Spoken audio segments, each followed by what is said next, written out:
comes to this, all those disengages. Now the Evelyn is going to be paired away as well as the Vladimir. And BRU has learned their lesson. They cannot give all those early junglers towards KD, because KD is just super influential at the early stages of the game, and we saw it firsthand in game number 1, right? A lot of kills was made possible by the superstar jungler from G2B. I was thinking of what they can pick here, but yeah, I was thinking about the Yasuo, because that could have been picked by BRU if ever they're gonna go double ADC, or at least another champion that is range on the side of G2B. But now that that's taken off, BRU could still go for the Zoe that they picked during the last game, but because of the Yasuo and Gwen, that might be really hard though. I think this also calls for BRU to play Jax in the mid lane, right? Like Echo. Yeah, Echo jungle for Valdez. I think this is the second time that we're going to cast an Echo jungle in WRLA 2. And there you go. Yeah, kind of expected that this is going to be the adjustment by BRU. Okay, fine. You show the Yasuo, and we'll be more than happy to pick the Jax and play the Jax in the mid lane. Meanwhile, Thipper will still be piloting this Riven. Now, what will be the last pick here? Oh, KD wants to carry and wants to end this series in 2 games. What I'm really scared of here is that how BRU just picked up 4 melee champions on their side. What I'm really scared of is the Echo pick. Yes, Valdez was able to make it work against 2 other APAC conference teams, but against G2 Blacklist, I'm not sure if it's gonna be easy to make it work, considering that KD has a really great reputation too with this Yone. Yone, Yasuo, lots of knockups, easy combos for the side of G2B. Ragus as well, lots of activator available for Aaron. And again, this is the Yasuo that has infinite value just because of the wind wall available. Yeah, this is gonna be hard though for BRU. I mean, the wind wall and also the Hallowed Mist is not gonna have a lot of value though, yes.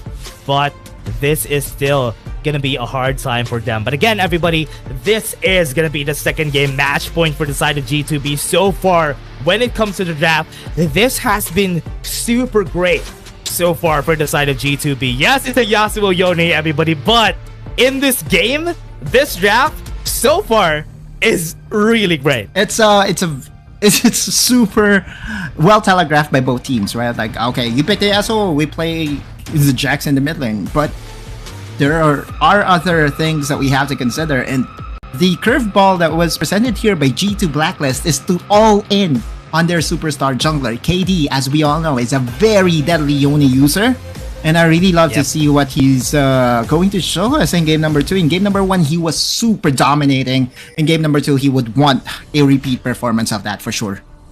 Game 2, BRU looking for a comeback against G2B with this 1-0 advantage from G2B. This could potentially be their last game coming in to this. And G2B with the brothers in arms. Is this gonna be the first time that we're gonna see the brothers in arms here in Wild Rift League Asia Season 2? 6 skin, by the way, being used again by the Yasuo. Oh man. One hand!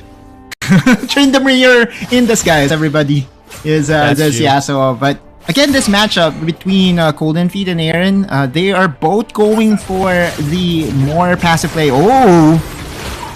Lots of damage coming in from the early game though. Azriel would have big advantage. One more Mystic shot. That's scary, Jaw. It is indeed very scary, and again, this is pretty much the same scenario as earlier, although this time there will be no burnt flashes. There was an exhaust that was burnt by Golden Kite. What? That's a lot better. We're getting healing stats now. Crimson Pack 1002.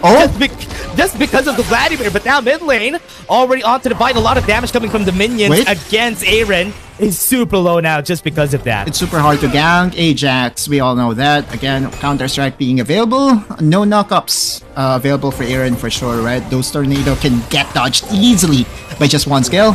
And again, it's the first to rotate will most likely win. That knockup was good by What the Just, but no follow-up for Golden Feet. Yeah, not gonna lead strike against Aaron this early in the game. Look at what the Jets is doing right now, rotating on the top side of the map. But Aaron, this is gonna be really scary. One more Counter Strike could end things. But hey, yeah, that's great. What the Jets does have the number of draw They know they want to help the top side. I mean, you see the amount of minions available.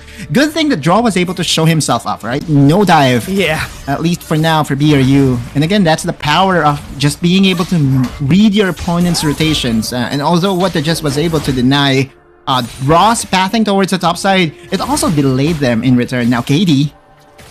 Yeah, already onto the bot side of the map, but G2B are going to be trying to dive against Triple V here on the bot side. But remember, it is an Ezreal. It's not going to be easy to really dive an Ezreal at this point in the game. Yeah, for sure. Right? Arcane shift away.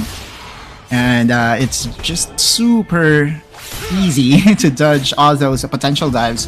But it's not just the dives that you have to think about if you're at the Ezreal. Oh! Yeah, Baldus is just gonna go in. Flash coming in from Draw, and that's gonna be a kill already for the side of BRU. First blood. Oh, Triple V says thanks. That's a kill. That's a good advantage to have in the Dragon lane. And again, that's them overstepping their boundaries and overestimating their damage. They were not able to at least account that Triple V will be surviving their potential all in. They went for... Okay, so what happened there was... what was supposed to happen was for Golden Kite to be the one to get the aggro, but he dropped it a little bit earlier than Draw won, and that was the reason why Draw fell victim to the Ezreal.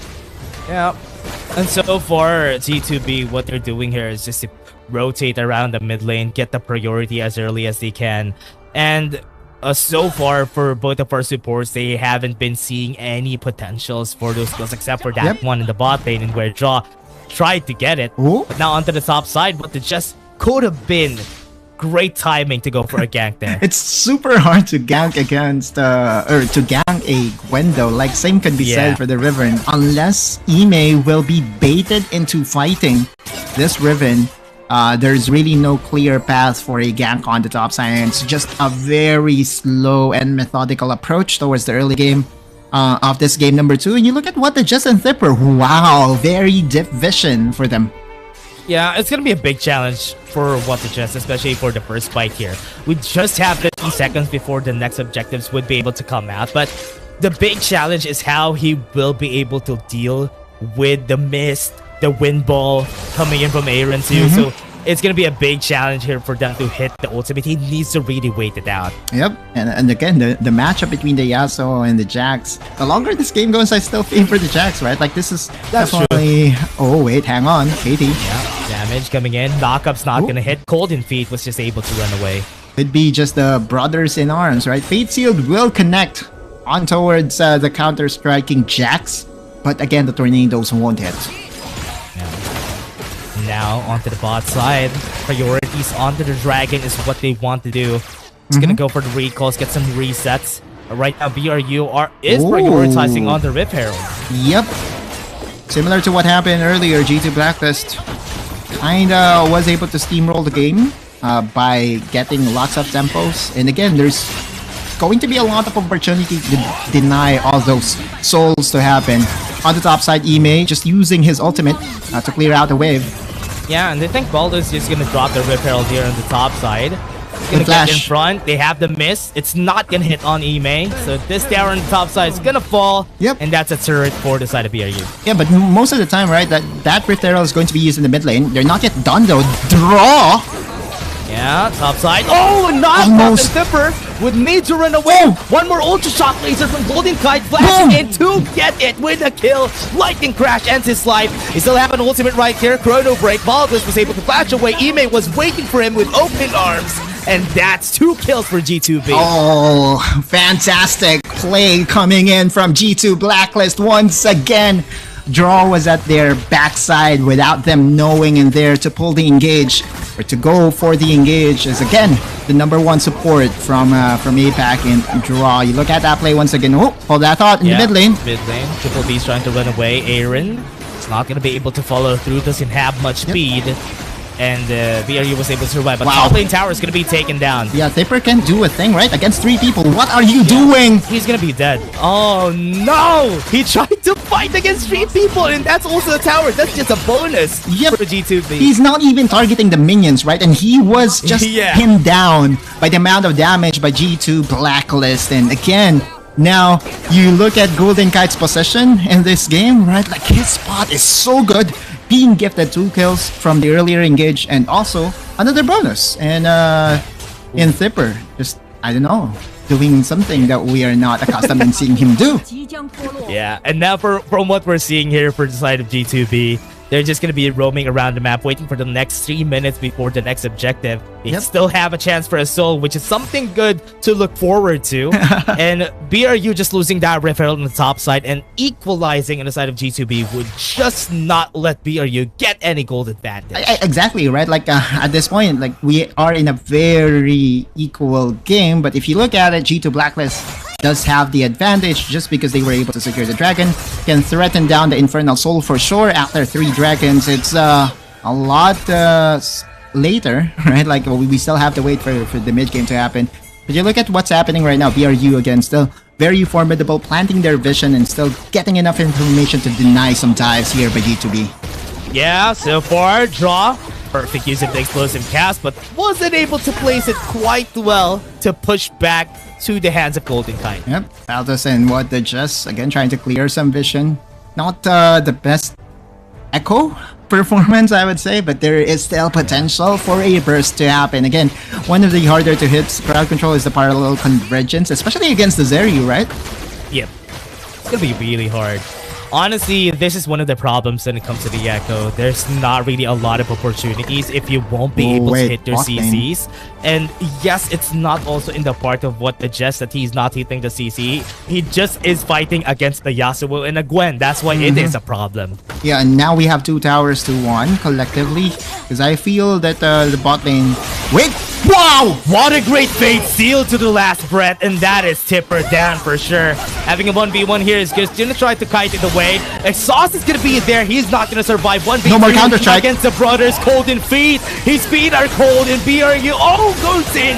Has a lot of damage coming forward. KD would be able to get it in the end. Aaron's trying to run away. Has to dash. And this is enough for them to at least get a 1-for-1. A 1-for-1 indeed. But what a flashing way to use that Fate Shield. Perfect skill shot accuracy again. True. Coming from the jungler of G2 Blacklist. And okay, Thipper, similar to game number 1, is really getting challenged over and over again.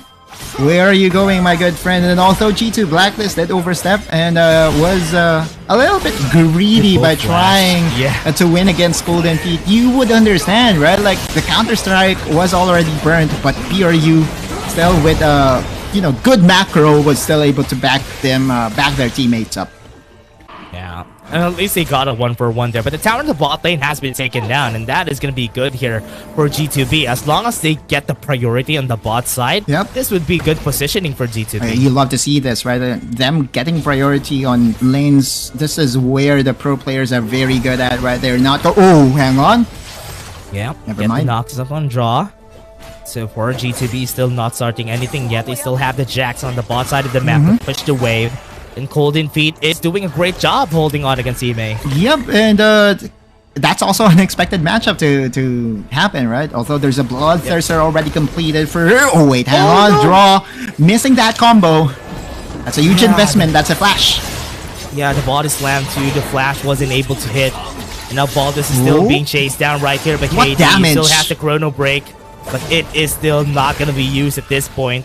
Already low HP, this is going to be bad for Baldus. For sure, right? Like, yeah, you can use your chrono break, but it's not really going to regen a whole lot of your life. Yeah, Call of the Forge God was denied by the wind ball, the knock up onto Aaron, but here on the backside of the map, we still have KD, super low in HP. They got the kill on him, and this is going to be the Dragon to the side of BRU, but they're losing a lot of their members. Golden Kite in front, together with Triple B, they're getting a lot of damage. Ime is just trying to deny a lot of space from BRU, but they didn't get the Dragon. G2 Blacklist.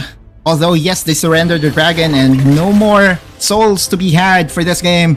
G2 Blacklist still was able to get a dominating win. I wonder what the scoreline is for Golden Kite because he's been everywhere in today's matches. Let's look at that replay once again. Yeah, the wind wall was a very big part to deny all the engages coming from BRU, but it didn't really matter because they were able to shut down again the important target in KD. It wasn't enough to stop Golden Kite though. Look at his HP. He was untouched for the entire duration of that game. Another double kill joins the Dragon Laner of G2 Blacklist. And we are so super eager to see what his record is right now, because it's super hard to see right now. Okay, Golden Kite topping the gold charts right now for G2 Blacklist. Very good sign. He has the Rune and Hurricane. He just has built it. Closing cast wasn't able to hit him. What? Might be able to die here. Parallel Convergence on 2. What? The stun, and that's gonna be a kill onto Golden Kite. With the Chrono Break also, that's gonna be a lot of damage. Draw is gonna be next, and BRU. Look at KD onto the back line. He can chase him out, but this is gonna be a 2v4 if they try to fight it out. And I think KD is gonna be dead here. Uses the base, still denied by BRU. And 4-man strong is BRU. They can still go for the Baron with no jungler to contest. Similar to what happened in game number 1, it does feel like the G2 Blacklist again will be on the back foot because the opposing team, or BRU, was able to secure a big objective for themselves. Credits go to Valdez again. His flashy parallel converges, locking down Golden Kite. And we look at Golden Kite's record right now. It's 4-1-3. That's 4-0-3 prior to that engage. Look at that replay once again. Draw canceling out Triple V, but he was not able to cancel out. Valdez hitting that stun. The edge clipping the Zeri was its doom. Man, the parallel convergence was just too perfect. And now that just gave opportunity for BRU to come back and be able to get the Baron. And this is just going to be pushing through a lot of snowballs coming to their side. And this is also going to be good moving forward to this game because this is going to help them get priority for the next Dragon. Definitely. In a minute or so, the next Dragon will spawn up. But it's all about defense now if you're G2B. Oh, Valdez! Yeah, G2B is not going to be surviving. Barrier. Good thing he has a barrier. Was able to survive on the Forge. Got no miss for Ime. Oh, he was able to survive. 1 HP, and that's clutch. Oh, someone died! I believe that was Tipper. He died in a 1v1 against KT. Yeah, that's going to be expected for the Yone to be winning the 1v1, and Tipper wasn't able to survive that. And we are still waiting for the next objective. We have 1 more minute before the next Dragon, but the top lane trying to be taken down. G2B was able to slow down the push by BRU by indirectly attacking it. KD winning the top lane. Oh, hang on, another engage possible. Look at him chasing. Gonna be running away with the soul down. Valdez is gonna be chasing him out. 1 more hit with that onto the back line, though. Golden Feet was able to get a stasis. Stops G2B from getting the kill. Yeah, good. Clutch stasis coming from Golden Feet. Good engage once again by Draw. But again, overall credit goes to KD. He was able to stop the Baron by himself, winning that 1v1 against Tipper. Tipper already 1-5-3, proving that he is really getting challenged by the top side of G2 Blacklist earlier, right in game number 1. At one point, he was 0-4, and now in this game, 1-5. Not really the best performance that you can ask for from your Baron laner if you're a fan of BRU. Yeah, and as a veteran of the league, he has been playing a lot, and seeing this happen to him is not really a good sign.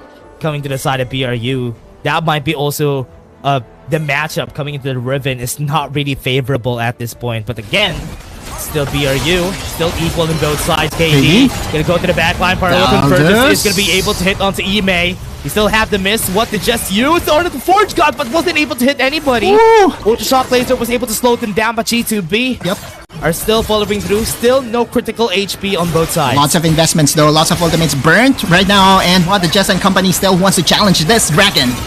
Yeah, Valdez wants to get the parallel convergence. He doesn't have the timing right, so G2B is just gonna take this for free. Okay, scaling Dragon for G2 Blacklist. No soul, but then again, it's all about scaling well into the late game. They have a very strong late game composition. You have a Yasuo, a Yone, a Gwen, and of course a very fed Zeri. Oh man, like this is going to be a nightmare for What the Jess, right? Like he might have the best, or he might be very tanky at this point in the game, but later on he will definitely feel the hurt from all the members of G2B. Yeah, that's basically a lot of ADCs too. Right? For example, like what G2B is doing here, that's gonna be a lot of damage with the Divine Thunders onto both of these carries that they have too. So this is gonna be a hard battle, and Valdez is gonna be needed here. He is gonna be the key for them to get the win. Hitting a parallel convergence is gonna be hard, but if he would be able to get one good parallel convergence, it's gonna be perfect. KD getting a good chunk by Valdez, and it's not often that we see Echo jungle. And if we are to rate it so far, at least in game number 2, I would say it's a decent pickup for BRU, but it's definitely a lot harder to execute. Composition wise, because again, parallel convergence is just so hard to hit. And yes, you might have the best ultimate in the game in the Chrono Break, but you have to remember you're still fairly squishy, especially against all those AD damage that might come your way from G2B. So Valdez needs to play almost perfect for BRU to have a chance. Oh man, just using the Wind Ball casually to just cancel the Call of the Forge God. And now they lose one ultimate. This is going to be a chance for G2B to go for a fight back. Parallel convergence. Valdez is going to be moving forward, use the Chrono Break to go to safety. And that is going to stop the fight here. Meanwhile, on the bot lane, there's a 1v1. And that's a solo kill! Ime was able to get the head of Golden Feet tipping again. Exactly, and this is what happened in game number 1. The balance is definitely in the favor of G2B now. Yeah, and that's going to be the call for them to start this. BRU needs a lot of things to go forward. Fate Seal was used to run away from KD. He doesn't have a lot of HP, but that's going to be draw falling down. BRU having a lot of things going for them with this. A 4v4 is possible. Good thing that BRU was able to slow down the approach of G2 Blacklist, but wait, they want to be cheeky. They want to go for the Elder Dragon. Also, KD has to be careful. He is super low in health. Good two-shot barrage. He smited it a while ago though. He doesn't have the smite until 10 seconds.